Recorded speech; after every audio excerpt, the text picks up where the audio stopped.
Hello, everyone. This is Meena Puri, host of Igniting Change, Finding Your Fire. So today's topic has to do with the body, but I think it's a charged and an involved topic. There's a lot wrapped around the physical body, and our minds are wrapped with the physical body in many, many different ways. So I will try to make my point. So bear with me during this podcast. So let's start with the trauma. And many times we think of the word trauma with a capital T, that there is this one very dark and a huge incident that happened that changed us. And that trauma played a pivotal role in how we lived our life. There's that trauma, but I am also referring to the traumas with the little t. In the course of living on everyday basis, many times we have many, many traumatic experiences. And because that's, kind of part of being alive, when we don't know, so what I refer to trauma is when we don't know what to do with an experience, that's trauma because we don't know how to digest it. So what happens to that experience that it stays in the body. So, body is the antenna. The experience, the emotional, psychological experience is registered in the tissues and in the body. So, and who is to say what should be a trauma with the big T and what should be a trauma with the little t? It's all individual. What could be very traumatic for one person is not so traumatic for the other. And also one thing to really understand that many times we don't want to talk about trauma if it's caused by someone we love.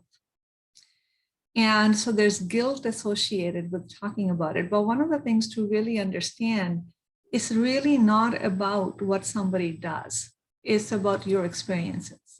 So many times when the trauma is caused by our parents or our caretakers, and when you really look at, what had happened, there actually nothing they did. They were really good parents, raised their kids well, but so they're not intentionally trying to cause trauma. They're not, those bad, mean, wounded people who are trying to hurt you. Sometimes they just do the best they can, but the experience is received as traumatic. Even something simple as, why are you wearing that dress? You really want to wear that dress? It's really, it's seemingly a very harmless comment, but the experience is, oh my God, I look horrible. I am not good enough. My body is awful.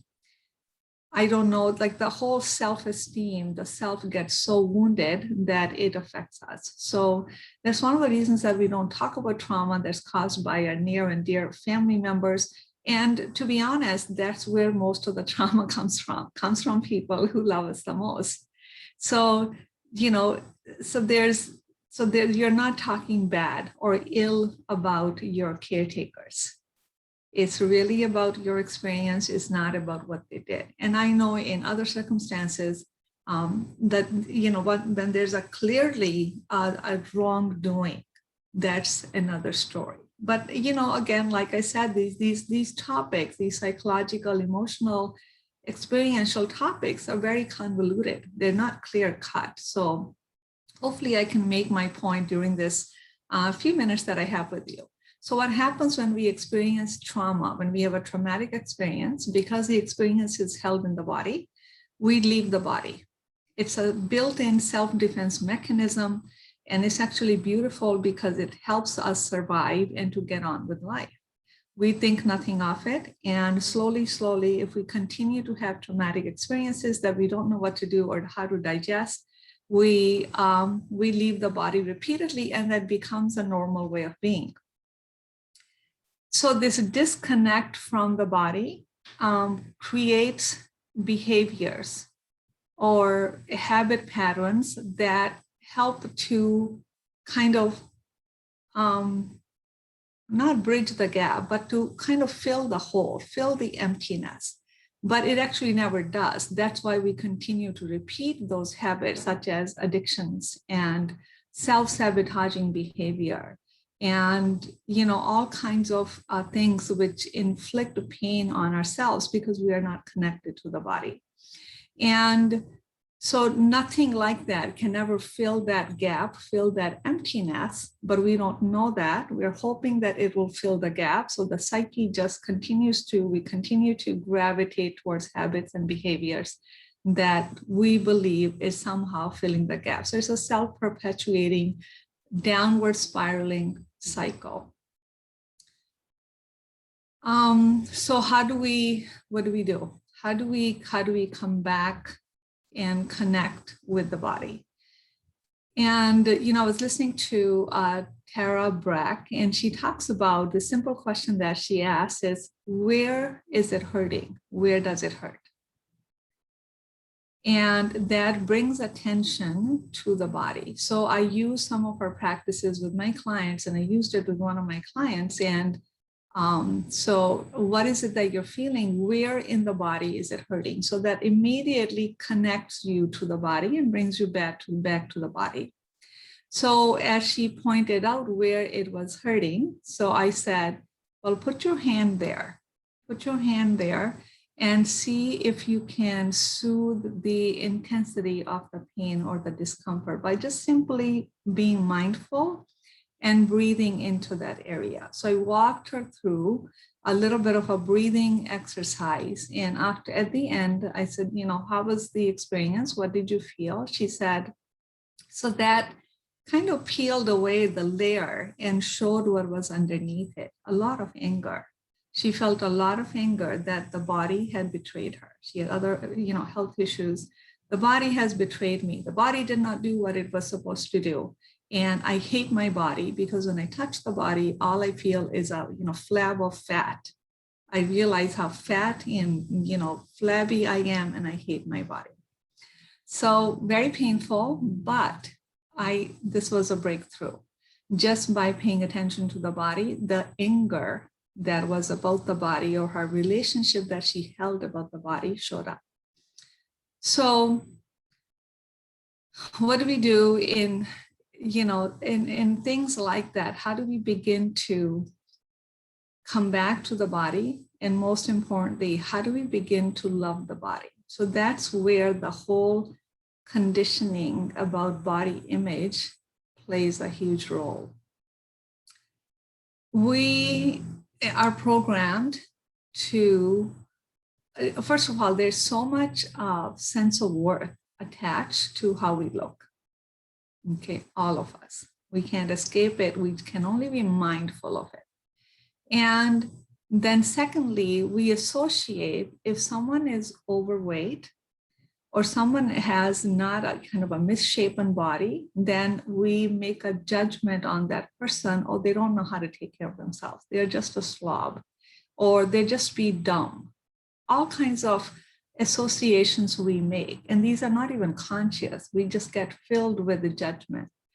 And not even the others. And notice the self-judgment that the programmed mind is thinking, oh my God, I hate my body. I obviously can't take care of it. I obviously I'm not good looking. I am not beautiful. Who's going to want me? I'm not going to make it in the world because of how my body is. So here's the deal. So I started to, I guided her again back to her body. And I said, if your body was your child, maybe many children, and you tell your children, you over there, too fat and ugly, I don't want you. You are, broken. You made a mistake there. And you were bad child or whatever, you were not disciplined or behaved the way I wanted you to behave. You didn't do as I asked you to do. So go hide in a corner. I don't want you. So immediately when I said that, of course, it's very difficult to do that to a real person. I don't think in normal cases that these are your little children. The sense of love is why I use this example. So the love can come forth for your body if you think your body is your child. And the thing is, at the cellular level, there's got to be a connection with you and the body. So the cells of your body are happy. They're feeling welcomed. They're feeling loved. Your body is feeling loved. So tears started to, roll down her eyes. And I said, that's how you got to love your body back, to healing. And we literally have to kind of reparent every aspect of ourselves and love ourselves to healing. So body is an important aspect of us. The body is what allows our soul to be here in the third dimensional world, in the physical world, so we can experience the richness of life. So tuning into, how to love the body is how you would love your child. As a parent, you don't judge your children. If a child is feeling, abandoned or not feeling good enough and hiding in the corner, you would gently go stroke their back. You will gently whisper, words of care and love to them, and reach your hand out. So when they feel safe, they put their hand in yours and you bring them into love. That's the same thing we have to do with our body. We have to love our body. And it's not, so her perception was that the body had abandoned her, that the body didn't come through for her with all the health issues and it gotten fat and et cetera, et cetera, et cetera. And I said, no, it's the other way around. You abandoned the body. And the body's waiting and waiting whenever you may pay attention and love it back so it can do what you expect it to do. So, we talk about vibration, we talk about how the universe responds to our vibration. Forget the universe, your body at the very cellular level is listening to what you think about it. If you think, I hate my body because it's fat, I hate my body because it always gets sick, well, you're going to keep on getting a body that's going to make you sick. You're always going to, get a body that's just not going to metabolize anything you're experiencing or eating well. And, the weight is going to get layered on and layered on. So that's the way to connect back to the body, just by simple touch, breathing life into it, breathing love and connection to it. And one of the things that I suggest for my clients is who have this kind of experience, trauma response to the body, is to do a self oil massage. It's called Abhyanga in Ayurveda. Very immensely healing, nurturing, and the best self-care method, self-care thing that you can do for yourself. So just really taking oil, warming it up. There are many different kinds of oils, and that's not what this podcast is about, but you can get that more information from my website. But, having a warm oil and then using the oil to massage the body. More than the technique, okay? You can massage yourself wrong, really. It's kind of like you massage one part of the body and the second day, come on, touch me here, massage me. It just feels good. Your feeling level guides you how to massage. So yes, there's a technique, but you will figure that out.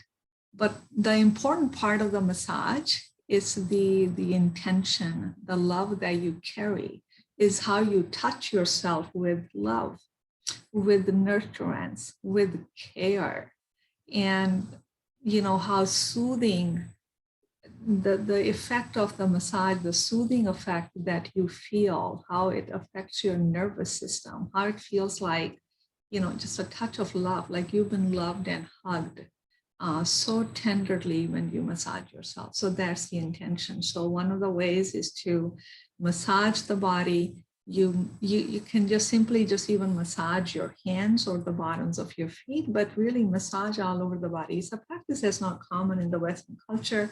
Many times in the Western culture, we put lotion after the shower. So this type of massage is oil massage all over the body, starting, you can also, there's oil pulling after the floss, put the oil in the mouth, keep it in the mouth. You can lubricate your nostrils, ears, around the ears, bottoms of the feet, and then just long strokes upward towards the lymph centers, which is one around the thighs, and rounded motions around the joints, and then around the belly, gentle clockwise around the belly. Many times people who have digestive issues, I ask them to do like a kind of a meditation where you are breathing and, really gently massaging the belly in the clockwise direction to really encourage the flow to happen naturally, to connect the emotions to the gut. And it really works wonders. So,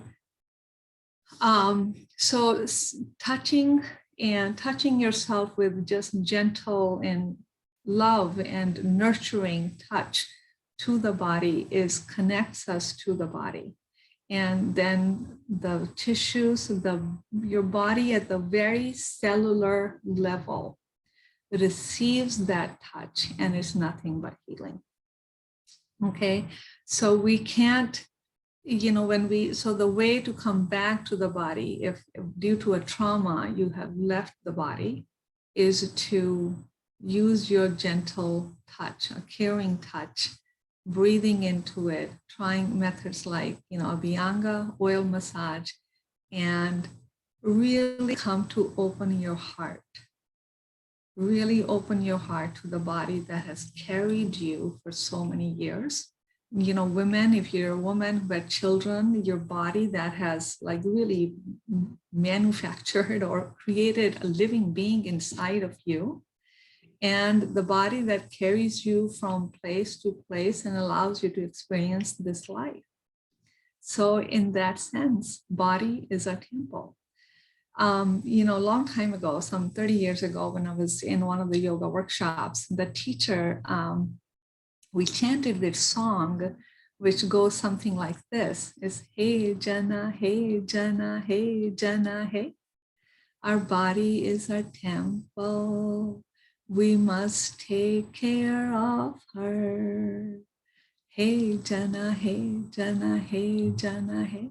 I used to teach and sing this song with my son when he was little, because I used to massage him a lot. So body is the temple, even when it gets old. I mean, when I think about the temple, there's so many temples that are, the structure has fallen apart, the paint has come off, the bricks have become loose, but centuries, decades or centuries after centuries, we go visit that temple, the oldest temple. You know why? Because of the experience we have when we go inside it, the energetic experience, the feeling, because of the history that temple carries. We are in awe of it. We can do the same for our body. Be in awe of the body. Look at, the hands pick up the food, goes into our mouth. The feet allows us to walk. We can bend the knees, we can sit on the butt, lay on our back, lay on our stomach, and the body helps us reach and find things. We do so much of our life is dependent upon our body allows us to experience this life. So the body is the temple. And we don't judge the temple by how the temple looks on the outside. We bow down to the temple, and we are in awe of the experience that we get when we are inside it. And I also shared, with my client, my mom, after having given birth to 11 children, sure, her body had cellulite, fat, flabs everywhere. And in those days, exercise was not a norm. People just kind of lived, housework, whatever, gave birth to children, and the awareness wasn't there. But maybe, they also didn't need all this awareness about food also, because food was pretty much pure food. But nonetheless, the body just took, a natural course of aging the body when you're not paying attention to it. So, I mean, and anytime when you, think about your old grandmother or even your mothers, do you care how their body looked? I loved my mom's body. It represented love. I would just hug her and cuddle into her and play with her body. And she would like try to get me off of her back. But it represented to me love, warmth, like an old grandmother. So why can't we do the same for our own body? Okay. And that's where, we tap into all the conditioning. Thank you for, all the marketing, all the advertising on body images, on how to lose weight, on how to look 30 years younger, and how to look like you're still in high school or college. And so much emphasis on the external appearances has made almost all the women feel inadequate, right? And that's the programming, where we have bought into the belief that our self-worth is attached to how we look. So that's the deprogramming that we are in the times here to do. So letting go of all of the belief system and the programming around the body. Love and accept your body as it is. I guarantee you it will love you back. I get clients who are in their 70s and 80s. They have done certain things because they just simply did not know, which has harmed the body. After all of these years, when they begin to pay attention to the body and begin to make changes as to the diet, what they put into their mouth, exercise, and simply breathing, miracles happen. So can you imagine abandoning and not paying attention to the body for 70 years, and the moment you pay attention, it responds like it's just waiting for you. It just says, thank you. Thank you so much for looking at me. Thank you so much for loving me. Body is forgiving. Body has the healing power within itself, but we have to believe it. And our beliefs and our relationship with the body will heal the body. So we really have to let go of the shape and the size and the color of our body.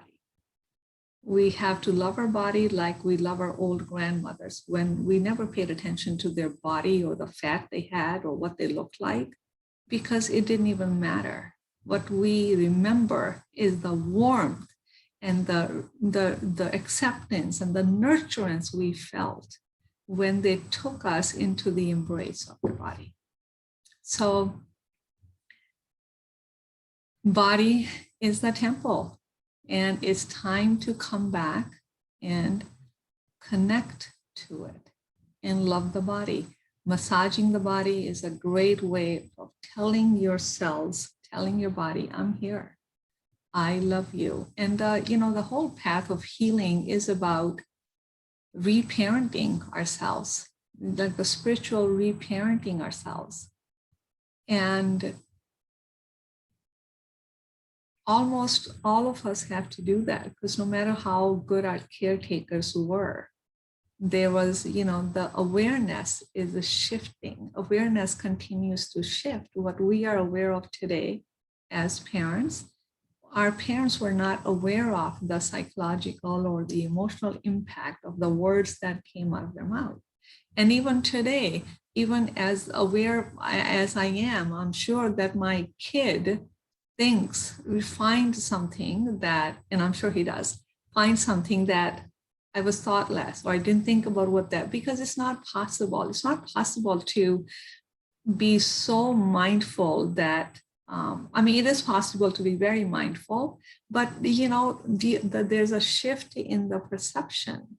There's a gap in the perception. There's a gap in the awareness, and there's a gap in the knowledge. So how we say something and how our kids perceive it, there's going to be a difference every now and then. Okay. So this is the podcast today is, the deprogramming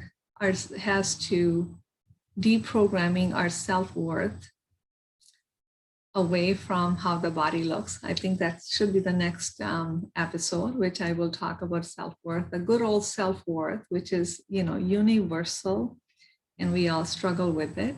But so when we connect with the body, to take care of the body is to paying attention to what goes inside it, right? The body is made out of annamaya kosha, is called in Ayurveda, or it's made with food.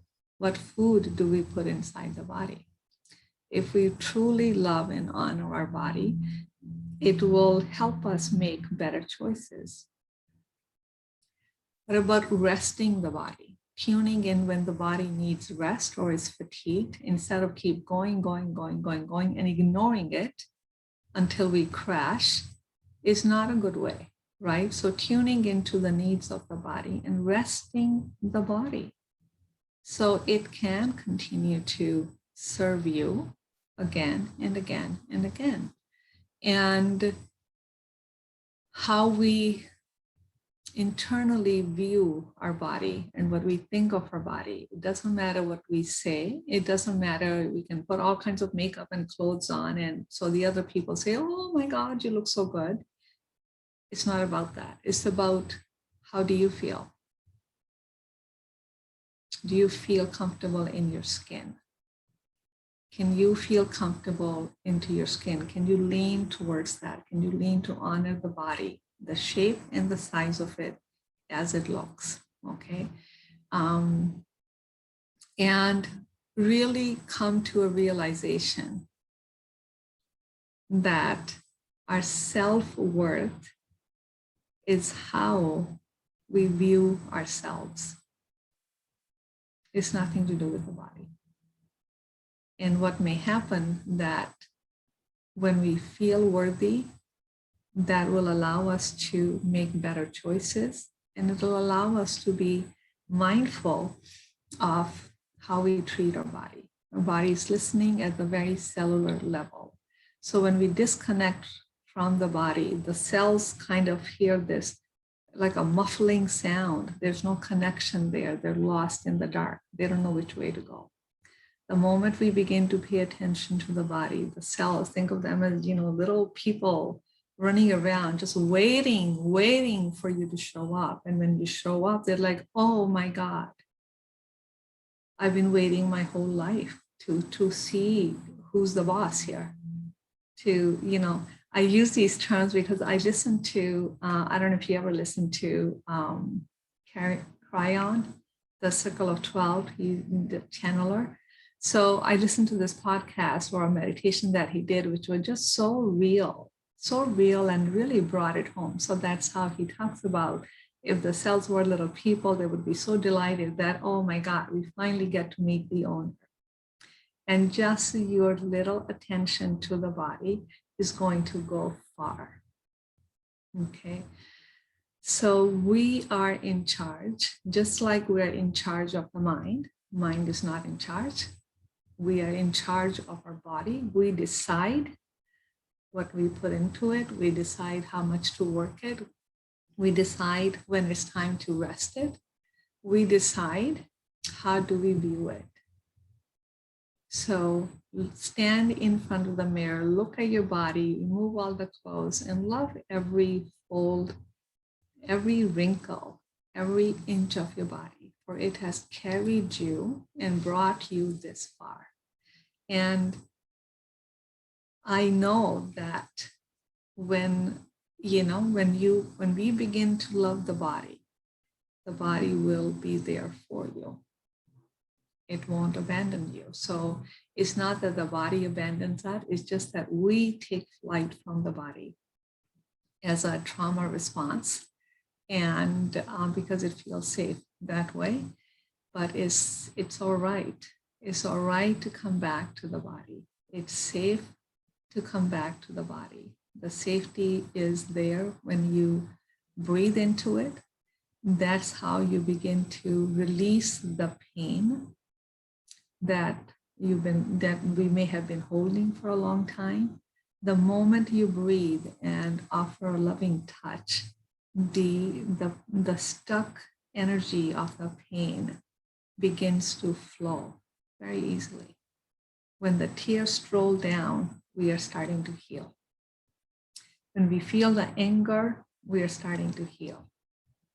When we feel like, oh my God, this is so overwhelming, to finally understand this and connect the dots, we are starting to heal. That's the messy process of healing.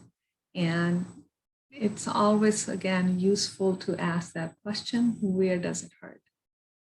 And many times, I would even, when I was raising, my kid was little, I would say, where does it hurt? And what's the size of it? What's the shape of it? How big is it? How small is it? What's the color of it? What is it trying to tell you? Just really kind of animate that so they can begin to connect with the subtle parts of the body, but it becomes very real. And your first instinct, we pick up these kind of subtle impressions from the body, we pick them up and we trust them. So I hope that in a kind of a convoluted circular way, I made my point, and I hope that it was useful. And so thank you so much for watching. If you want to find out more about what I do, ayurvedichealingcenter.com is the website. And happy Mother's Day, by the way. So honor your body, love yourselves, celebrate you. And I look forward to seeing you at the next podcast. Take care.